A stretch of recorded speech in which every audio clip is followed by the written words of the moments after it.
Hello my dear students, welcome back to my channel DPSC diaries. तो हम लोग solve कर रहे थे डीपीएससी सेकंड ईयर का प्रीवियस ईयर क्वेश्चन पेपर, जिसका नाम है proficiency in languages Hindi and English.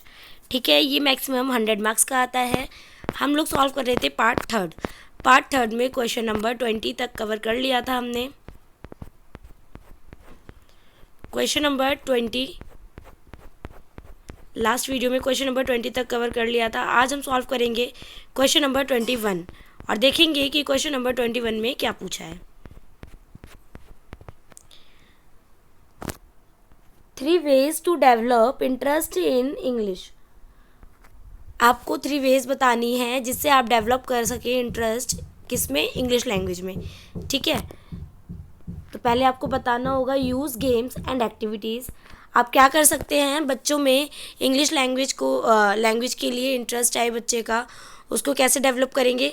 तो आप क्या करेंगे, बच्चे को गेम्स का यूज़ कराएंगे। ठीक है, यूज़ गेम्स एंड एक्टिविटीज़ कराएंगे बच्चे को आप अच्छी।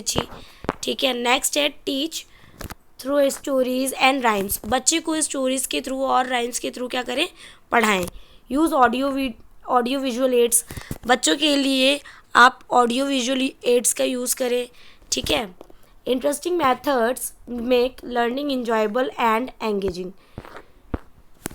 बच्चे के लिए इंटरेस्टिंग मेथड क्या करती है, लर्निंग को इंजॉयबल बनाती है और एंगेजिंग बनाती है।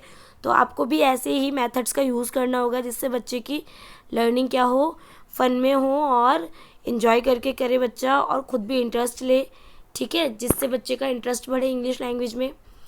नेक्स्ट है interest leads to better learning outcomes.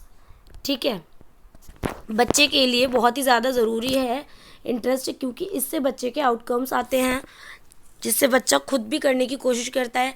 अगर आप बच्चे को इंटरेस्टिंग तरीके से पढ़ाएंगे, नई नई एक्टिविटीज़ कराएंगे, गेम्स कराएंगे, राइम्स के थ्रू, स्टोरीज़ के थ्रू, विजुअल एड्स के थ्रू, ठीक है, ऑडियो विजुअल एड्स जो होते हैं, आप बच्चे को लर्निंग कराएंगे, एक्टिविटीज़ कराएंगे, तो बच्चे कुछ नए नए सीखेंगे। जब कुछ नया देखते हैं बच्चे तो पूरा इंटरेस्ट दिखाते हैं और एंगेज भी होते हैं उसमें। तो आपको नई नई एक्टिविटीज़ को जोड़ के बच्चे के रियल लाइफ से कनेक्ट करके बच्चे के खुद के एक्सपीरियंस से आपको सिखाना होगा। ठीक है, नेक्स्ट है question number 22, use of stories to promote listening skills. इसमें बोला है कि स्टोरीज़ का यूज़ करना है बच्चों की लिसनिंग स्किल्स को प्रमोट करने के लिए, यानी कि सुनने की जो स्किल होती है बच्चे की उसकी। तो कौन कौन सी वे हैं, tell short and interesting stories. आप बच्चे से क्या करेंगे कि शॉर्ट एंड इंटरेस्टिंग स्टोरीज़ के बारे में पूछेंगे, बच्चे को सुनाएंगे, समझाएंगे। ठीक है, यूज़ एक्सप्रेशंस एंड एक्शंस। बच्चे के लिए बच्चे को जब आप स्टोरी करा रहे हैं या राइम्स करा रहे हैं तो आप क्या करें, एक्सप्रेशंस का यूज़ करें और एक्शंस का यूज़ करें जिससे बच्चे लर्न कर सकें। ठीक है, नेक्स्ट है यूज़ पिक्चर बुक्स। बच्चे के लिए जब स्टोरी या राइम्स कराएं तो आप पिक्चर बुक्स का यूज़ करें, पपेट का यूज़ करें।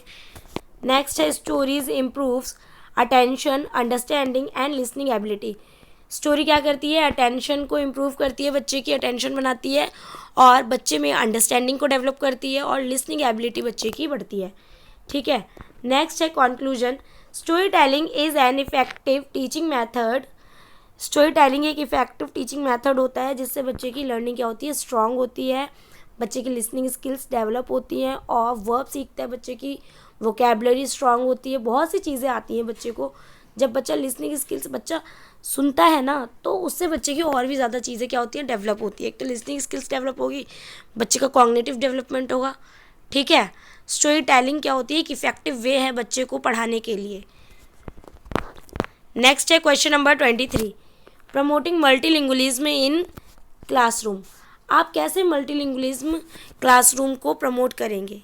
ठीक है, यानी कि एक से ज़्यादा भाषा वाला जो क्लासरूम होता है आप उसको कैसे प्रमोट करेंगे, कैसे यूज़ करेंगे उसको। ठीक है, तो इसमें आपको बताना होगा encourage use of mother tongue. आपको क्या करना होगा, बच्चों को एनकरेज करना होगा कि वो अपनी मदर टंग को यूज़ करें, उसके थ्रू लर्न करें। ठीक है, और कुछ नया सीखें। अपनी मदर टंग को यूज़ करके बच्चा क्या करे, शेम फील ना करे।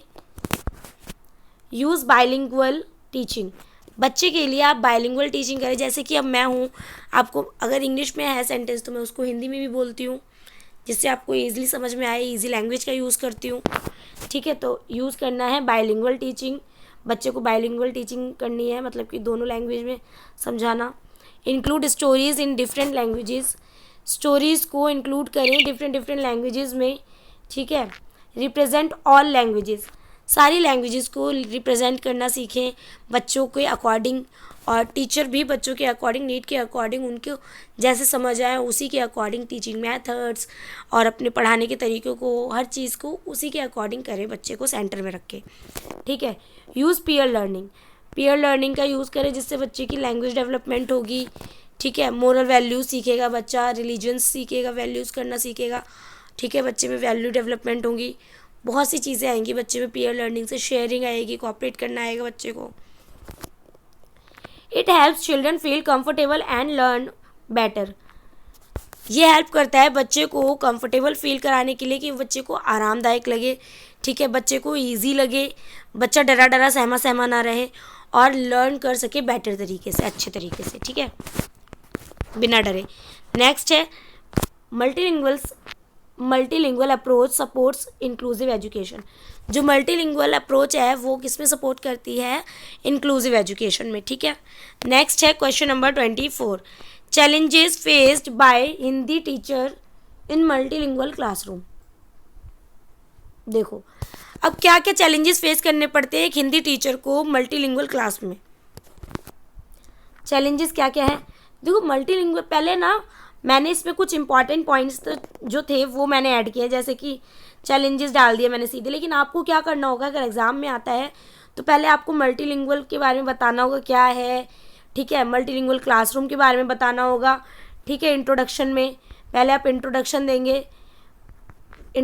देंगे, उसके बाद में आपको चैलेंजेस बताने होंगे। ठीक है, मैंने डायरेक्ट इसमें पॉइंट लिख दिया, इसका मतलब ये नहीं कि आप एक्सप्लेन नहीं करेंगे, आपको एक्सप्लेन करना होगा एग्जाम में। मैं पॉइंट टू पॉइंट बता रही हूँ जिससे ज़्यादा वीडियो लॉन्ग ना हो और आप भी आसानी से समझ सकें।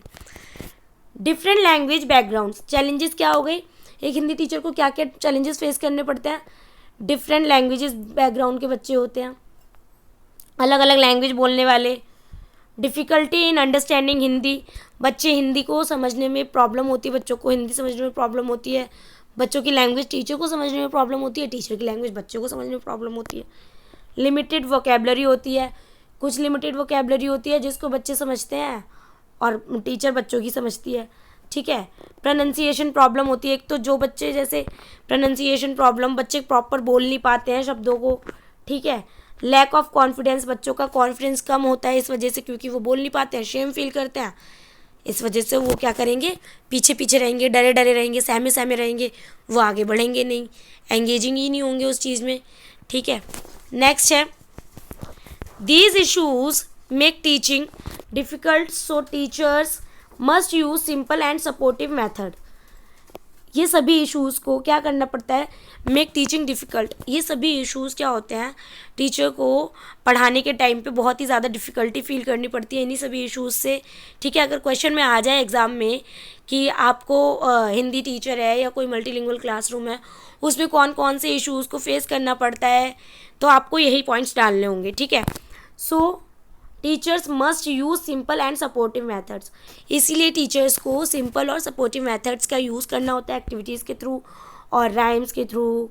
ठीक है, ऑडियो विजुअल एड्स, बहुत सी चीज़ें हैं जिनका यूज़ करके आप बच्चों को सिखा सकते हैं, बच्चों को एक्टिविटी करा सकते हैं अपने टीचिंग एड्स के थ्रू।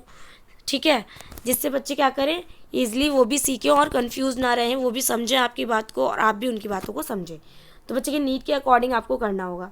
नेक्स्ट है proper strategy can overcome these challenges. Proper strategies होनी चाहिए जिससे वो इन सिचुएशन से निकल सकें और बच्चों को अच्छे से गाइड कर सकें, उनको पढ़ा सकें और इन चैलेंजेस को फेस करें। ठीक है, ईजिली वो फेस करें और वो अपने मतलब बच्चों की लर्निंग को बेटर कर सकें। ठीक है, तो यही था इसका कंक्लूजन। आई होप आपको ये क्वेश्चन समझ में आए होंगे। अगर वीडियो पसंद आए तो वीडियो को लाइक करें, चैनल को सब्सक्राइब करें, जितना हो सके उतना शेयर करें DPSC स्टूडेंट्स को। मिलते हैं नेक्स्ट क्लास में। नेक्स्ट क्लास में हम सॉल्व करेंगे पार्ट 4, जो सभी क्वेश्चन 10-10 मार्क्स के होंगे। ठीक है, मिलते हैं नेक्स्ट वीडियो में। Thank you for listening. Like करें, कमेंट करें और सब्सक्राइब करें।